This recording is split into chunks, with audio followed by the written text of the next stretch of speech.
नमोऽस्तुते व्यासविशालबुद्धे फुल्लारविन्दायतपत्रनेत्र येन त्वया भारततैलपूर्णः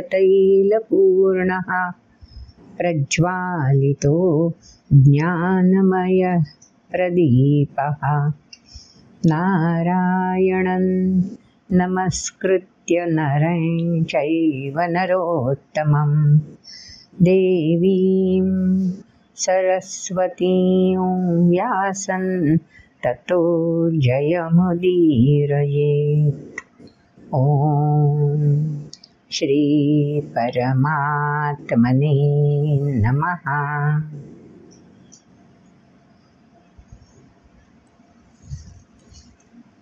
भगवद्गीतेच्या अंतिम चरणापर्यंत आपण येऊन पोहोचत आहोत।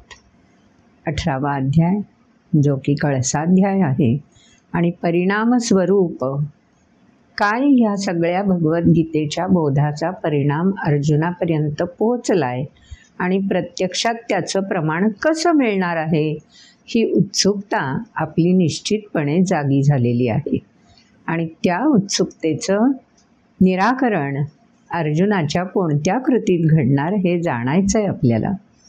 ते जाणताना सुद्धा अर्जुनाने 2 संकल्पना स्पष्ट करून भगवंतांकडून मागितल्यात। म्हणजे अर्जुन अजून सावध आहे, मी काय कृती करणार याविषयी अजून अर्जुन निर्णयाप्रत पोहोचलेला नाही। अजून त्याला त्याग आणि संन्यास जे शब्द अनेक वेळा भगवंतांनी वापरले उत्तर देताना त्यातला तात्विक भेद काय आहे हे नेमकं उलगडलेलं नाही आणि म्हणून अर्जुनाने तोच प्रश्न बरोबर विचारून टाकला की जो तत्वज्ञानाशी निगडित आहे। आणि म्हणून अर्जुनाला उत्तर देताना भगवंत स्पष्ट करतायत की त्रिगुणात्मक प्रकृतीशी जी जोड साधलेली आहे त्या त्रिगुणात्मक प्रकृतीच्या जोड असल्यामुळे जी कृती घडणार, जे कर्म घडणार त्याचं फलित तयार होणारच आहे आणि म्हणून त्या फलिताचा त्याग व्यक्ती करू शकते, कारण व्यक्तीने जे वरदान स्वरूप मिळालेलं आहे प्रकृतीचं त्याचा उपयोग करून कर्माचरण केलेलं आहे। म्हणून कर्माचरण केल्यावर जे फलित मिळालेलं आहे ते मानवाच्या कृतीतून आलेलं आहे, त्याचा त्याग मानव करू शकतो। पण जे वरदान स्वरूपच प्राप्त झालेलं आहे, उदाहरणार्थ डोळ्यांनी बघण्याची क्रिया, ती काही मानवाने कर्म म्हणून आचरून नाही आहे मिळवलेली, ती इनबिल्ट आहे, ती आपोआप प्राप्त झालेली आहे। जगभरामध्ये संपूर्ण सृष्टीमध्ये डोळ्यांचं काम बघण्याचंच असणार आहे। मग काय बघावं, कसं बघावं, किती बघावं, का बघावं हे सगळं ठरवण्याचा अधिकार मन आणि बुद्धी देऊन मानवाला फक्त मिळालेला आहे। म्हणून मानवाचं वेगळेपण आहे। म्हणून त्याग ही संकल्पना सगळ्यांमध्ये जरी असली, प्रचितीला येत असली सृष्टीतल्या सर्व घटकांमध्ये, तरी संन्यास ही संकल्पना मात्र फक्त प्रगल्भ अशा मानवाच्या बाबतीतच प्रचितीला येऊ शकते। कारण संन्यास करायचा आहे म्हणजे ती वृत्ती निर्माण किंवा वृत्ती विकसित व्हावी लागते। तेव्हा संन्यास हा वृत्तीशी जोडलेला आहे, कारण बघणं नैसर्गिक क्रिया आहे, त्यासाठी काही गरज नाही आहे। पण बघितल्यानंतर कशाचा त्याग करायचा हे ठरवण्याआधीच जे जे बघितलेलं आहे ते मस्तिष्कामध्ये आपोआप रजिस्टर होऊन जातं। जसं कॅमेऱ्यातून प्रतिमा लगेच उमटते, ती कशाची उमटावी हे तो कॅमेरा नाही ना ठरवत, तसं डोळ्यात पण कॅमेराच आहे ना, विज्ञान तेच सांगतं। म्हणजे काय बघितलंय त्याची प्रतिमा लगेचच्या लगेचच मस्तिष्कापर्यंत पोहोचते आणि त्या ठिकाणी ती उमटलेली राहते। मग ती स्मृतीमध्ये कायमस्वरूपी ठेवायची का विस्मृतीचं पण वरदान मिळालेलं आहे ते वापरून ती डिलीट करून टाकायची आजच्या भाषेमध्ये, हे ठरवण्याचा अधिकार व्यक्तीला मिळालेला आहे।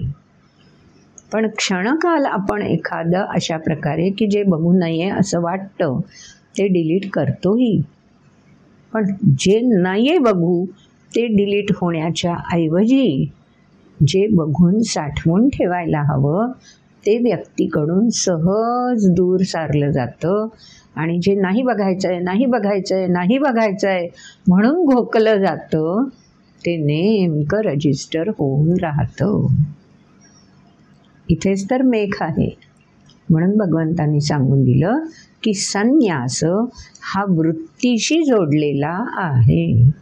मग अर्जुन दुर्योधनाला आतताई म्हणतोय, मग त्यांना उलगडत नाही आहे, त्यांच्या जाणीवा प्रगल्भ नाही आहेत, पण आमच्या आहेत ना, मग त्यांनी तसं वागलं म्हणून आम्ही कशाला तसं वागायचं, मग युद्ध टाळलं पाहिजे वगैरे वगैरे वगैरे जे काही विचार अर्जुन घट्ट बुद्धीमध्ये रजिस्टर करून ठेवलेले आहेत अर्जुनाने, त्या अर्जुनाने ते विचार डिस्कार्ड करून डिलीट करून त्यापासून संन्यास घेणं आवश्यक आहे. यासाठी तर ही भगवद्गीता आहे. धनुष्याचा त्याग अर्जुनाने लगेच केला. पहिल्या अध्यायाच्या शेवटीच लगेच त्याग केला, कारण ती बाह्य कृती आहे. पण मनातली ही जी स्वजन, आप्तष्ट, गुरुजन ह्या सगळ्यांविषयीची रुजलेली जी खोलवर आहे, एखादं मूळ जमिनीत जेव्हा खोलवर गेलेलं असतं त्यावेळी ते जर तण असेल, ते वाढलं तर मूळ रोपाला धोका पोहोचणार असेल तर ते तण उपटून काढावंच लागतं ना. पण ते सहजासहजी निघतं. लक्षपूर्वक ते तण वाढणार नाही याची खबरदारी सजग राहून घ्यावी लागते. तसं संन्यास सहजपणे नाही शक्य होतं. त्याग एक वेळ शक्य होईल, पण संन्यास हा अशा प्रकारे वृत्तीमध्ये रुजणं आवश्यक आहे. तणासारखा तो उपटून काढायचा असेल तर त्यासाठी अखंड भावे सावधान ते गरजेचं आहे. भगवंत 18व्या अध्यायामध्ये ते अर्जुनाला सांगू इच्छित आहेत. म्हणून प्रकृतीच्या त्रिगुणांशी जोडलेलं काय काय आहे आणि त्रिगुणांच्या पल्याड काय काय आहे हे सगळं स्पष्ट करून भगवंत सांगून देत आहेत. हे सांगत असताना सुरुवातीला भगवंतांनी जी सार्वजनिक मतं आहेत तत्कालीन समाजामध्ये प्रचलित असलेली, की त्याग म्हणजे काय होतं त्या समाजामध्ये मान्यता, त्याविषयी भगवंतांनी सांगितलं. आणि मग आता स्वतःचं मत सांगायला सुरुवात केली की व्यक्ती शारीरिक धर्माशी निगडीत अशा प्रकारे क्लेश होत आहेत का शरीराला, मग करून टाकू ना त्या कर्माचा त्याग. अशा पद्धतीने शारीरिक स्तरावर जे जे आचरलं जातं, कारण कर्म शारीरिक स्तरावर केलं जातं, त्याचं फलित शारीरिक स्तरावर येतं आणि मग ते फलित मन आणि बुद्धीपर्यंत पोचल्यावर कशा प्रकारे स्वीकारायचं का त्याग करायचा, संन्यास कशा प्रकारच्या कर्मापासून घ्यायचा, हे सगळं प्रगल्भतेशिवाय शक्य होत नाही. म्हणून स्पष्ट सांगून दिलं भगवंतांनी की कर्म आचरायचं असेल तर सांख्ये कृतांते प्रोक्तानी सिद्धये सर्व कर्मणाम. सर्व कर्मांच्या सिद्धीसाठी काय काय आवश्यक आहे, सिद्धी म्हणजे नेमकं काय, हे सगळं कृतयुगाच्या अंतटप्प्यामध्ये सांख्य तत्वज्ञानाद्वारे कपिल मुनींनी मांडलेलं आहे. आता हे कपिल मुनी कोण होते? 10व्या अध्यायात पण उल्लेख आहे तो. नाही कपिल मुनी होते तरी कोण? सृष्टीच्या उगमाच्या वेळी जी मनूची निर्मिती 10व्या अध्यायात ते पण आलेलं आहे. चत्वारे मनवस्तथा आलंय ना, त्यातला एक मनू, स्वयंभुव मनू, त्यांची पुत्री देवहूती, ह्या देवहूतीचा विवाह झाला कर्दम ऋषींची आणि या कर्दम ऋषींनी गृहस्थाश्रम त्यागायचा ठरवलं. कन्या आणि पुत्र कपिल मुनी यांचा जन्म झाल्यानंतर कर्दम ऋषींनी संन्यास घेतला, म्हणजे गृहत्याग केला आणि वृत्तीने संन्यास धारण केला. जे पुन्हा ते परतून माघारी हा विषय नाही, म्हणून वृत्ती. मग देवहूतीला सहज मनात आलं की संन्यास घेण्यामध्ये असं काय श्रेष्ठ प्राप्त होतं, काय श्रेयस प्राप्त होतं की ज्यासाठी हा संन्यास आपल्या पतीला हे गृहसौख्य त्यागून मिळवावासा घ्यावासा वाटला, स्वीकारावासा वाटला.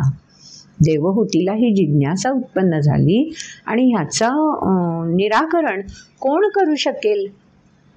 तेव्हा कर्दम ऋषींचे पुत्र कपिल मुनी हेही गाढे तत्वज्ञ, म्हणून तिने आपल्या पुत्रालाच विनंती केली की याविषयीचा उलगडा तूच मला करून सांग.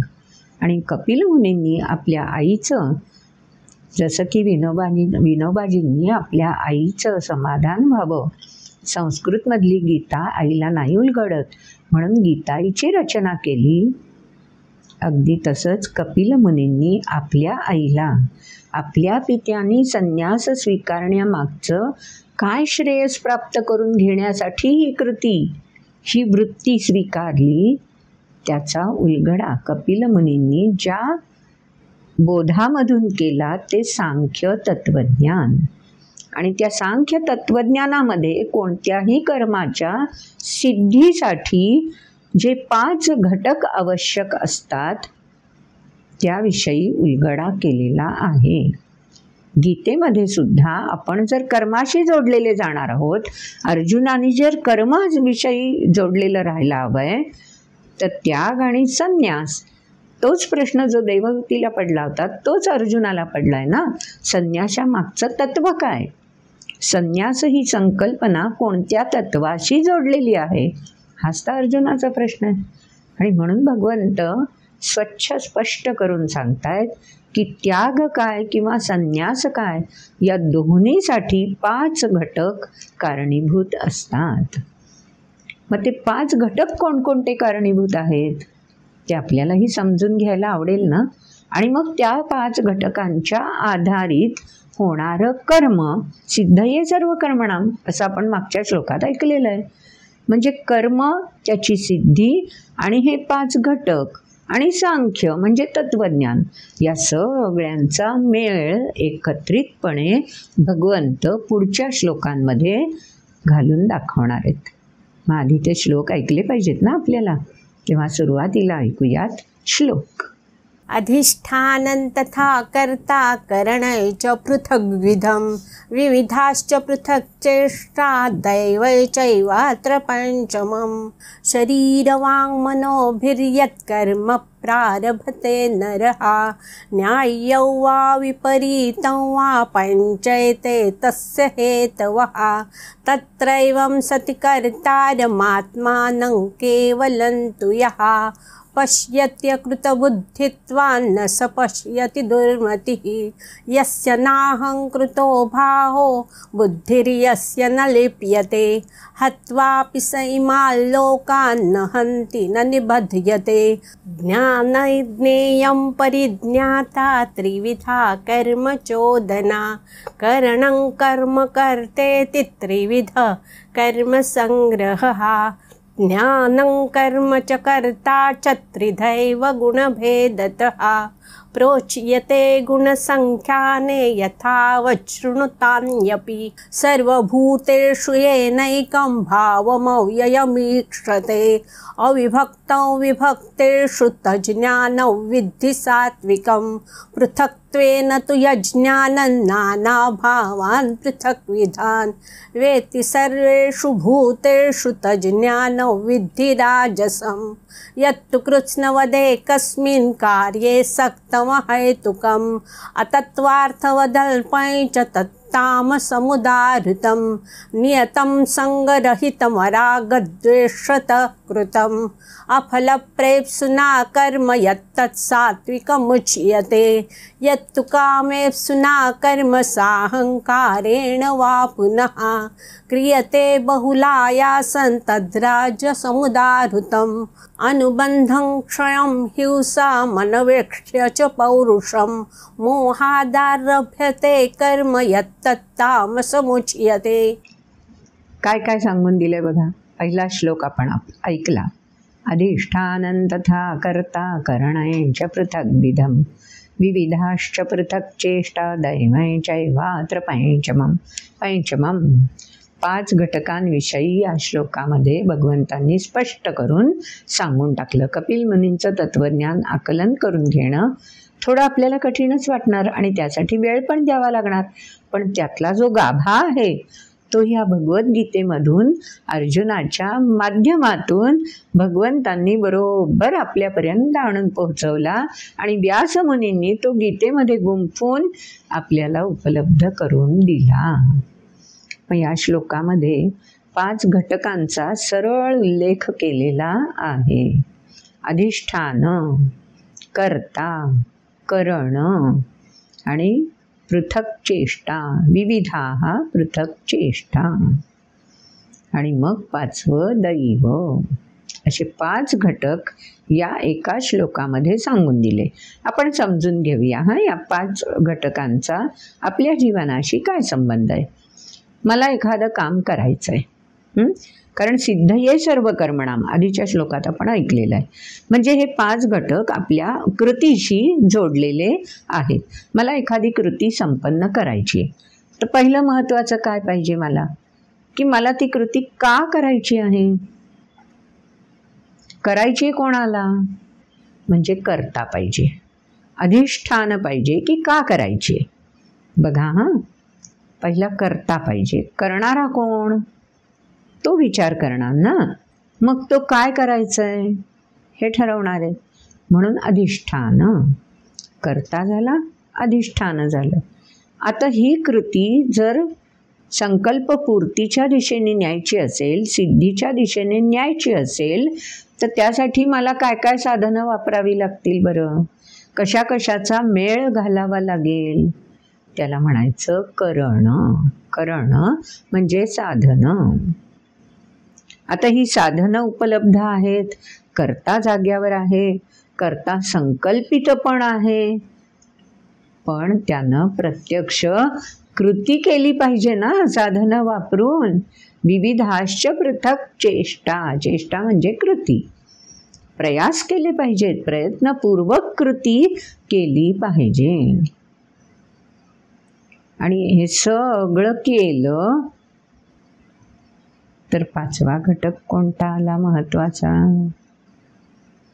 दैव. सगळं केलं तरीही आणखी, आता समजा 5 जणांना आपण अशा प्रकारे, 5 जण म्हणजे 5 वेगवेगळे करते, प्रत्येकाला अधिष्ठान म्हणजे संकल्प करायला सांगितला. त्या संकल्पाविषयी पूर्ती त्यांनी करायची म्हणून सांगून दिलं. त्यासाठी आवश्यक साधनं त्यांनी निवडून घ्यायची आहेत. अनेक TV-मध्ये कार्यक्रम हल्ली असे असतात, त्याच्यामध्ये कॉम्पिटिटर्स आणि स्पर्धक असतात. मग त्यांना टास्क दिलेला असतो, मग तो त्यांनी पूर्ण करायचा असतो, त्यासाठी वेळ दिलेली असते. मग त्यासाठी त्यांनी साधनं निवडायची असतात. साधनं निवडून झाल्यानंतर त्या साधनांचा उपयोग कसा करावा हे त्यांनी अभ्यासायचं असतं, त्यांनी ठरवायचं असतं. आणि एवढं सगळं करून दिलेल्या वेळेमध्ये तो टास्क कंप्लीट करून सादर करायचा असतो.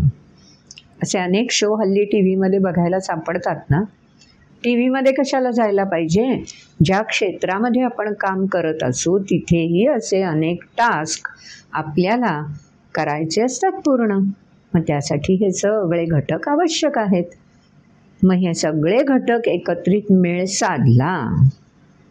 सरबत करायचं आहे, हो आता उन्हाळा आहे ना, मग सरबत करायचं असेल, समजा मला लेमनचं सरबत करायचं आहे, लिंबू सरबत करायचं आहे, मग मला पहिल्यांदा काय, सरबत करायचं कशात, करायचं कोणी, म्हणजे करता आला, अधिष्ठान आलं की पातेलं पाहिजे ना, किती करायचं आहे ते माहिती पाहिजे, म्हणजे मग साधन बरोबर त्या मानाने घेता येईल. साधन घेतलं तरी पण मला काय क्रिया करायची ते माहिती पाहिजे. लिंबू सरबत करायचं आहे म्हटलं तर काय काय मला साहित्य गोळा करायला पाहिजे, त्याचं ज्ञान मला पाहिजे. मग ते ज्ञान मला करून घेतलं पाहिजे. विविधाश्च पृथक चेष्टा, क्रिया काय क्रमाने करायच्या आहेत ते मला समजून घेतलं पाहिजे. कशा पद्धतीने साधनाचा किती प्रमाणात उपयोग करायचा आहे हे पण जाणलं पाहिजे. तेव्हा कुठे ते सरबत सिद्धये सर्व कर्मणाम तेव्हा ते प्रत्यक्ष सिद्ध होईल. आता सगळं छान मी पातेल्यामध्ये सरबत केलं तयार, सगळं जाणून घेतलं, अभ्यासपूर्वक तयारी केली, साधनं जमा केली, सरबत तयार केलं आणि आता ते सरबत मला ग्लासमध्ये भरून द्यायचं आहे. ते ग्लास काढायच्या वेळेला नेमका माझा पातेल्याला धक्का लागला. माझं दैवच मेलं, खोटं वगैरे वगैरे काय काय म्हटलं जातं ना. एवढं मी छान सरबत बनवलं, एवढी मेहनत घेतली आणि आता ते ग्लासमध्ये भरायचं तर नेमकं बघा काय सगळं पातेलं वाकडं झालं. दैवै चैवात्र पंचमम्.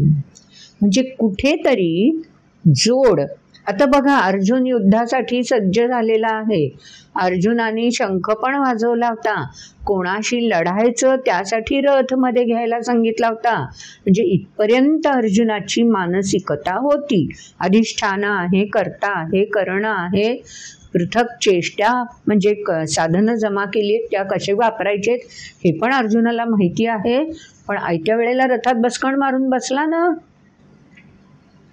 भावभावनांच्या गुंत्यात अडकणं आणि विवेकबुद्धी लोपणं, लयच होणं हे म्हणायचं दैव.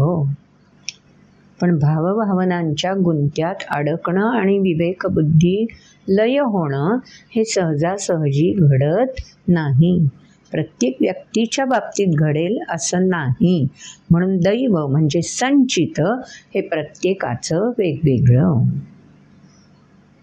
म्हणून मग भगवंत सांगतात की जर संन्यासच वृत्ती म्हणून तयार झालेली असेल तर व्यक्ती अशा प्रकारे दैवाशी जोडलेली राहतच नाही.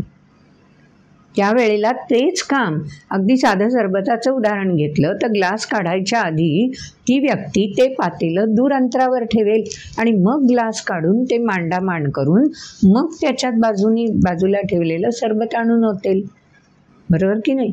म्हणजे संयमित राहणं, संकल्पाशी जोडलेलं राहणं आणि कालक्रमाने कशा प्रकारे स्थिरता ठेवणं म्हणजे विवेकबुद्धीचा लोप न होणं.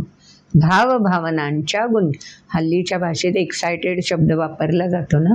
छोटी छोटी कृती करताना सुद्धा व्यक्ती किती एक्सायटेड झाली की गडबड सुरू होते. म्हणून पुढच्या श्लोकामध्ये सांगून दिलं की हे सगळ्या क्रिया आहेत, कर्म आहेत. ही शरीर वांग मनोभिर्यत कर्म प्रारभते नरहा काया वाचा मने.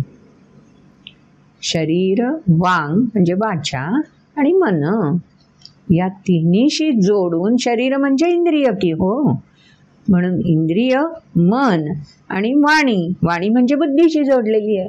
या तिन्हीचं एकत्रीकरण, मिलाप होऊन जेव्हा व्यक्ती कर्म सुरू करते त्यावेळी न्याय्यम वा विपरीतम वा, सिद्धी काय मिळेल नाही सांगू शकत. ती न्याय असेल किंवा विपरीत असू शकते. अनिष्ट, मिष्ट, इष्ट.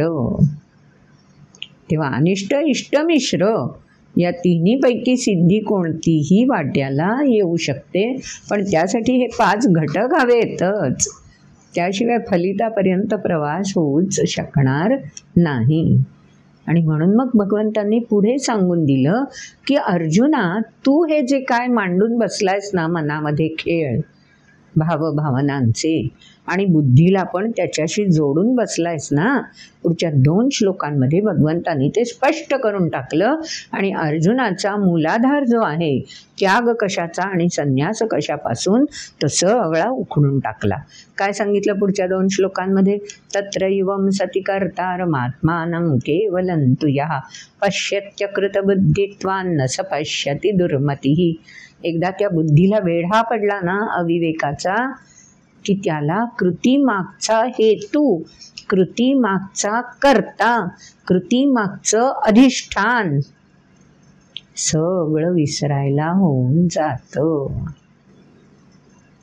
आणि म्हणून भगवंत पुढच्या श्लोकात आणखीन सांगून देत आहेत की हा जो मीचं अस्तित्व आहे ना, मी निर्णय घेणारा, मी कृती करणारा, मी कर्मसिद्धीपर्यंत मला हवंय त्याच घेऊन जाणारा वगैरे वगैरे. पश्चात्यकृत बुद्धित्वान, अकृत बुद्धी, कर्म करण्यासाठी तयार न करणारी बुद्धी म्हणजेच अविवेकी, विवेकाला घट्ट बांधून ठेवणारी.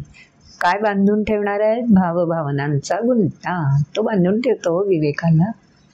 म्हणून पुढच्या श्लोकात भगवंतांनी स्पष्ट करून टाकलं, यस्य नाहंकृतो भावो बुद्धिर्यस्य न लिप्यते. न लिप्यते, गुंत्यात ज्याची बुद्धी अडकूनच पडत नाही. आणि अहम भाव, मी कोणीतरी करता आहे.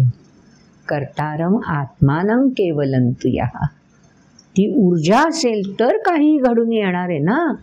तू त्या ऊर्जेलाच अशा प्रकारे अविवेकाशी बद्ध करून टाकलंस, भावभावनांच्या गुंत्यात अडकून, तर ते अस्तित्व मीपणा तो खुला होतो, मोकळा होतो. तो संन्यस्त राहायला पाहिजे. म्हणजे मग काय घडेल? हत्वा अपि सैमा लोकान् न हन्ति न निबध्यते. मग पुन्हा गुंत्यात अडकत नाही, न निबध्यते.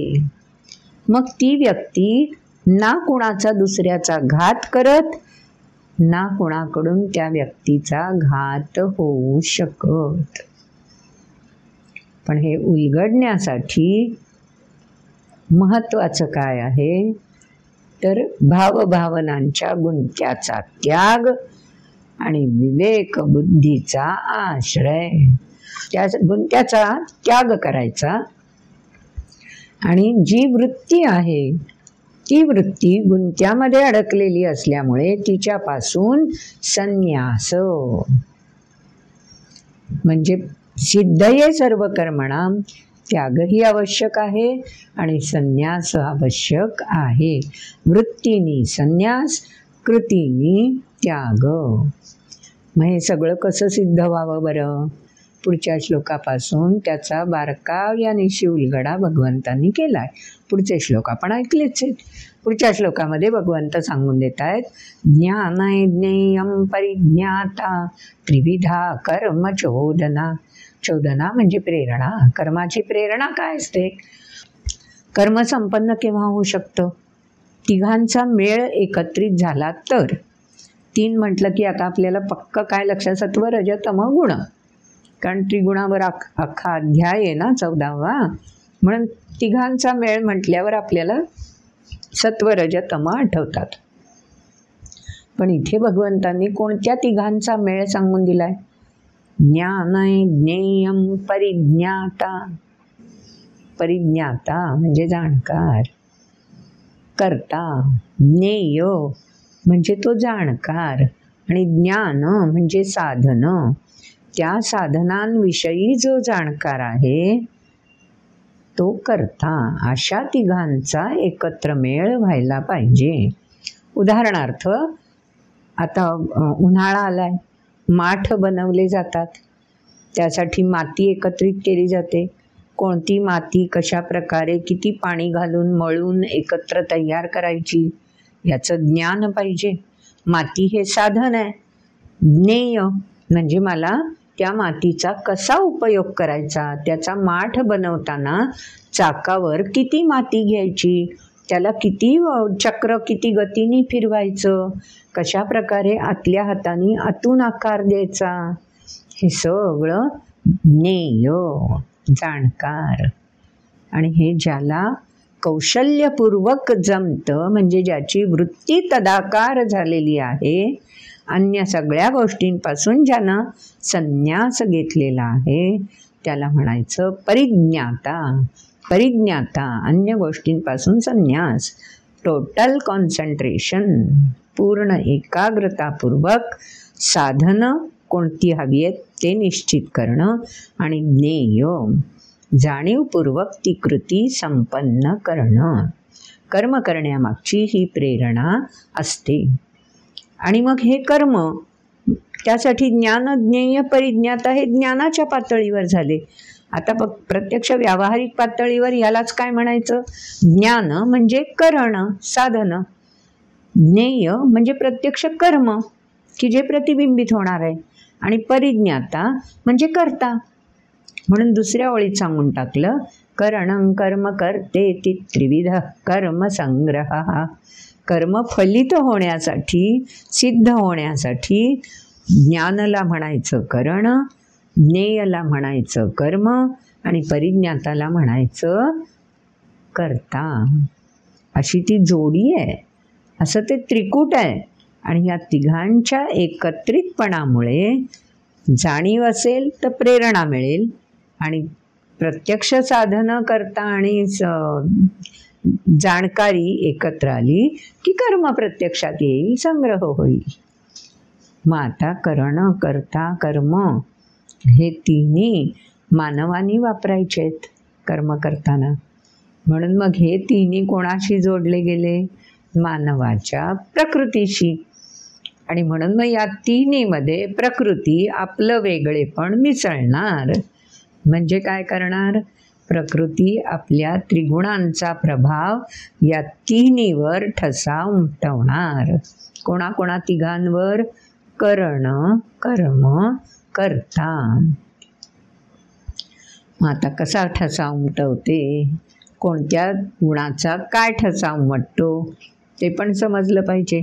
पुढचे श्लोक आपण ऐकले, त्याच्यामध्ये हा ठसा सांगून दिलाय. पुढच्या श्लोकात सांगून द ज्ञानं कर्म च कर्ता च त्रिधैव गुणभेदतः प्रोच्यते गुणसंख्याने यथावच्छृणुतान्यपि. ह्या तिघांवर गुणांचा प्रभाव कसा पडतो ते पण ह्या सांख्य मार्गामध्ये सांगून दिलेलं आहे. तात्विकदृष्ट्या कसा प्रभाव पडतो त्याविषयी स्पष्ट केलेलं आहे. कोणाकोणावर? ज्ञान, कर्म, कर्ता.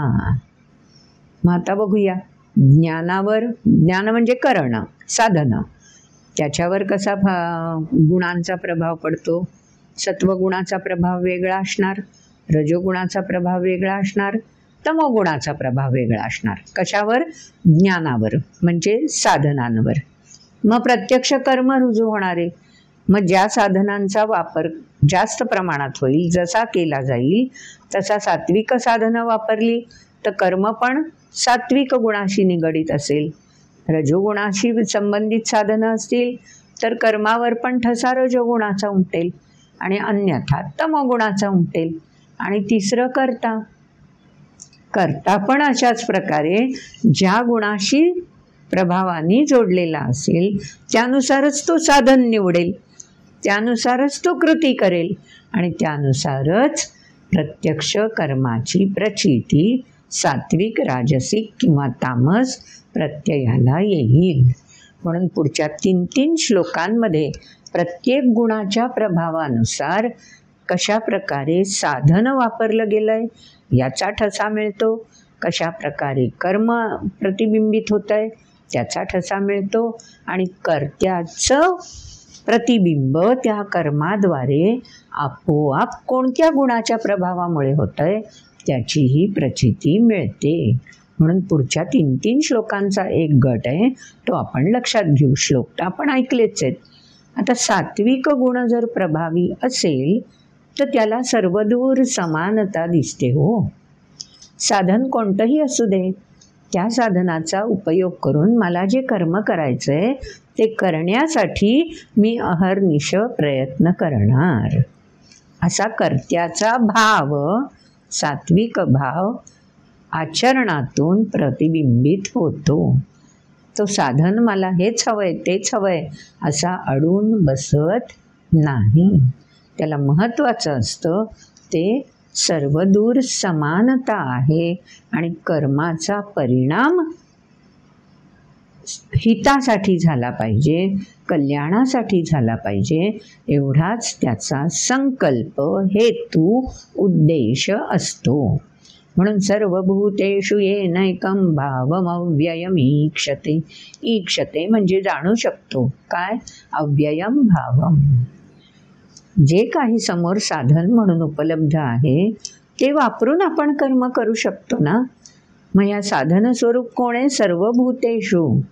मला सृष्टीत वावरायचं आहे, मला समाजामध्ये कार्य करायचं आहे, मग समाजाचा असाच वर्ग मला पाहिजे, समाजातला हाच घटक माझ्यासोबत पाहिजे, नाही अडून बसत. जे कोणी ज्यावेळी उपलब्ध असेल त्यांच्यामधलं सारतत्व, सत्वतत्व हेरून समजून घेऊन त्याच्याशी मेळ राखून ज्या व्यक्तीकडून कार्य केलं जातं, अविभक्तं विभक्तेषु तज्ज्ञानं विद्धि सात्विकं. ज्ञान म्हणजे साधन. अविभक्तं विभक्तेषु, दिसायला वेगवेगळं दिसेल हो, पण जे ज्यावेळी उपलब्ध आहे त्याला मोल्ड करून वळवून, आजकालच्या भाषेत सकारात्मकता म्हणतो ना, ती हीच असते. जे उपलब्ध आहे त्यातून मला उत्तम कसं सामोरं आणता येईल तो प्रयत्न करायचा असतो. पण हे जर सात्विक गुणाचं, पण ज्याचा रजोगुण प्रभावी आहे तो अडून बसतो ना, नाही मला हे असं नाही चालणार, मला पृथक्त्वेन तु यज्ञानं नाना भावान् पृथग्विधान् वेत्ति सर्वेषु भूतेषु तज्ज्ञानं विद्धि राजसम्. मी आधीच लिस्ट देतो, या लिस्टप्रमाणे मला असं या अशा प्रकारचे गुण असलेल्या व्यक्ती वगैरे वगैरे वगैरे, तरच माझ्याकडून योग्य प्रकारे काम होऊ शकेल. अटी आणि क्लॉजेस ते सांगून आपला अहंभाव जोपासून जेव्हा फलिताच्या दिशेने, फलित मिळणारच आहे ह्याच्यात, पण ते माझ्या अटी शर्तींनुसार कर्म आचरण केलं गेलं पाहिजे, म्हणजे तिथे मीच प्रतिबिंब उमटलं पाहिजे. असं जेव्हा घडतं, नाना भावान पृथग्विधान, त्यातलं मी चूजी आहे, मला असंच, ते रजगुणाचं प्रतीक आहे. आणि तमोगुण काय म्हणतो, यत्तु कृत्स्नवदे एकस्मिन् कार्ये सक्तम हेतुकम अतत्वार्थवदल्पं च तत्ताम समुदार्धम. ते तत्व वगैरे ठेवा उपासनात गुंडाळून, मला हवंय तसं, मी म्हणेन तसं, जसं हवं मी आणि मी. बाकी अन्य ते तुमचं काय काम हवंय, कसं हवंय, काय हवंय मला माहिती नाही, मी जे करणार ते तुम्ही स्वीकारायचं. असं जेव्हा असतो तेव्हा तमोगुण प्रबल मानलेला आहे, असं तत्वज्ञान म्हणून सांगून दिलेलं आहे. हे झालं ज्ञानाच्या बाबतीत. म्हणजे साधनांचा मेळ करताना व्यक्ती अशा प्रकारे आचरणातून प्रतिबिंबित होते. जे आहे त्याचा स्वीकार करून पुढे जाणं, जे मला हवंय तेच स्वीकारायच्यासाठी प्रयत्नशील राहणं, आणि मी नाहीच, ते साधन विधान मला नाही माहिती, मला माझ्यासाठी, तमोगुण.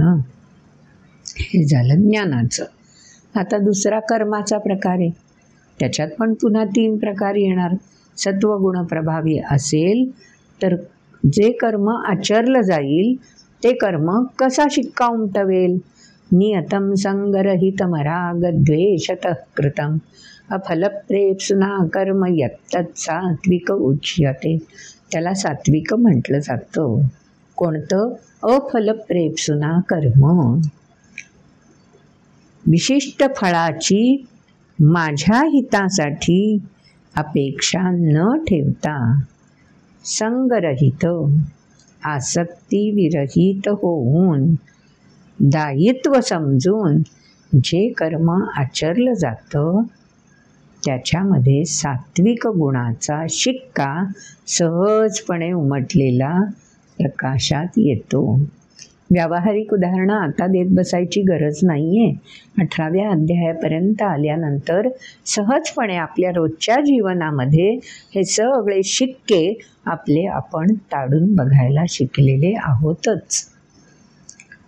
पण रजोगुणाचा शिक्का असेल तर त्याचं कर्म कसं घडतं तेही पुढच्या श्लोकामध्ये सांगून दिलेलंच आहे. आणि पुढच्या श्लोकामध्ये तमोगुणाचा शिक्का असेल तर कर्म कसं घडणार त्याविषयी पण सांगून दिलेलं आहे.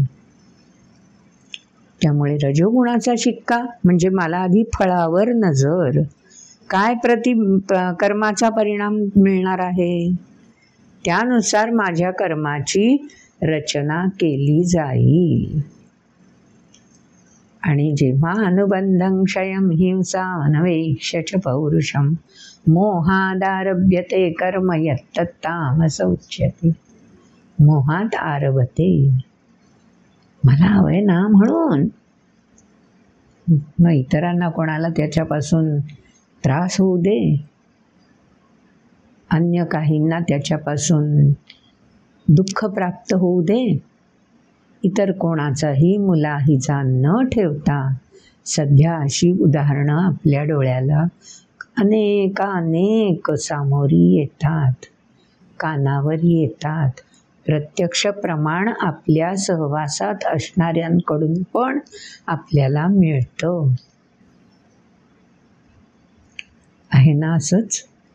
चिंतन केलं, थोडा विचार केला आणि डोळे उघडून समाजामध्ये वावरायला लागलो की ह्या तिन्ही प्रकारचं कर्म प्रतिबिंबित झालेलं आपल्याला बघायला मिळतं.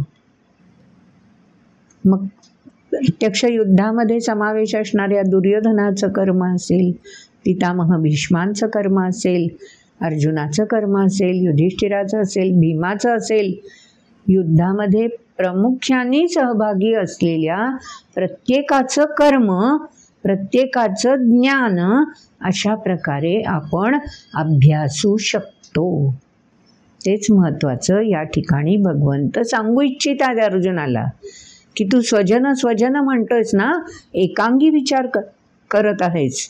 आता तू जर अशा प्रकारे प्रत्येकाचा अभ्यास केलास आणि या तत्वज्ञानाशी जोडून घेतलंस त्यांचं आचरण, तर तुला कोणत्या गुणाच्या प्रभावानुसार कोणाचं कर्म प्रतिबिंबित होतंय त्याचा उलगडा होऊन जाईल.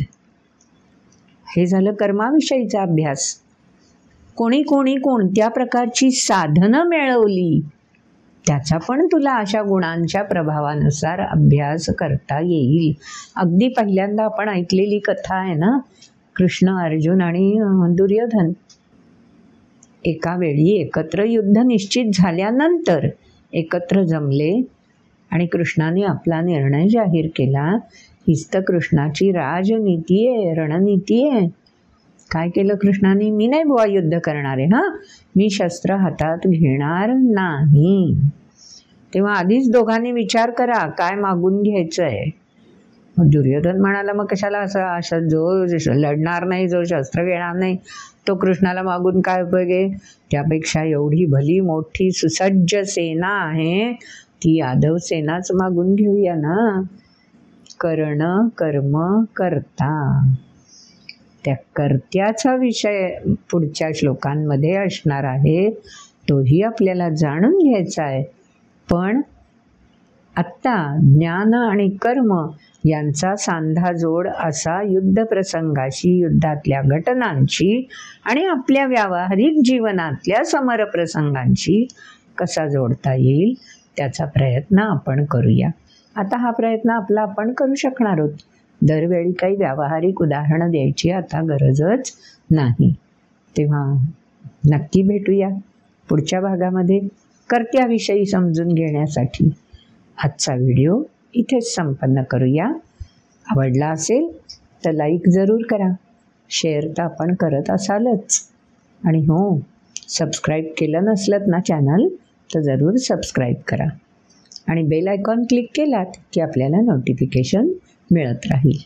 आपल्याला काही वेगळा विचार सुचला असेल, आपल्याला काही प्रश्न विचारावासा वाटत असेल तर जरूर कमेंट बॉक्समध्ये आपण लिहावं. आम्ही आवर्जून त्याविषयी उल्लेख करत राहू. तेव्हा भेटूया पुढल्या व्हिडिओमध्ये. नमस्कार.